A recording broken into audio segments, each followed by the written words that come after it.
মাত্র ৮ মিনিটই একেবারে ভিন্ন এক জগতে পৌঁছানো যায়। হেলসিঙ্কি শহরের ৩০ মিটার নিচে সেই পাতাল জগৎ। সুড়ঙ্গ ও ঘরের বিশাল এক গোলকধাঁধায় ৯ লাখ মানুষকে সুরক্ষা দেওয়া যেতে পারে। যুদ্ধের সময় ক্ষেপণাস্ত্র হামলা, রাসায়নিক অস্ত্র ও তেজস্ক্রিয় বিকিরণ থেকে বাঁচতে তারা সেখানে আশ্রয় নিতে পারেন। হেলসিঙ্কির অন্যতম জনপ্রিয় প্লেগ্রাউন্ডে স্বাগত। ছোট বড় সবার জন্য হকির মাঠ, জিম, ক্যান্টিন, গাড়ির পার্কিং রয়েছে। অনেকে আবার সেখানে জন্মদিন পালন করতেও আসে।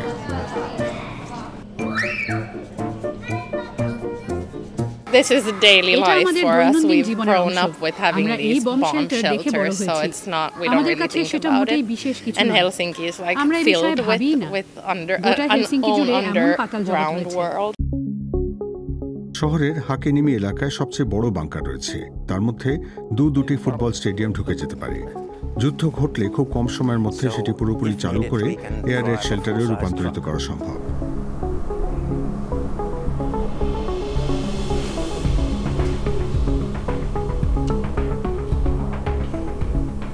Normal scenario is that sheltering time is required between some hours and some days.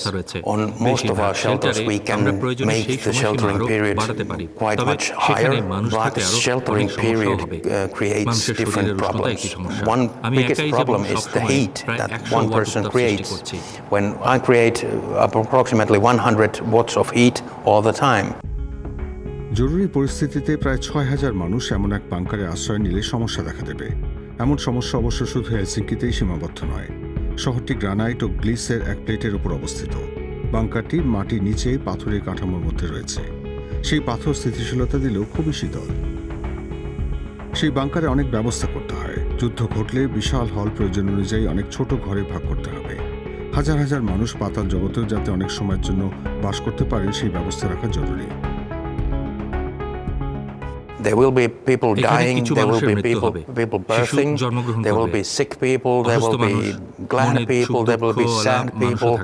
Every function and as a normal society happens within the shelters. ফিনল্যান্ডের সঙ্গে রাশিয়ার প্রায় ১৩০০ কিলোমিটার স্থল সীমান্ত রয়েছে। অনেক বছর ধরে দেশটি সামরিক জোট ন্যাটোর অংশ হতে চায়নি। সম্প্রতি ইউরোপীয় ইউনিয়নের দেশটি ন্যাটোরও সদস্য হয়েছে। ইউক্রেন যুদ্ধ ফিনল্যান্ডের মানুষের মনোভাব বদলে দিয়েছে। বেশিরভাগ মানুষ আরও সুরক্ষা ও নিরাপত্তা চাইছে।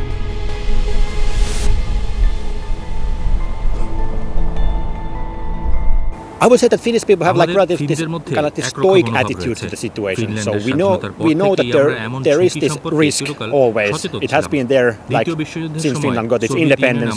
It realized in the Second World War when Russia tried to invade Finland, and it could happen someday also. So we know about that, but it's not something we're like actively, fear. It's not something that we think about in our everyday life. We do our work hoping that it will never be used. But still we need to do it.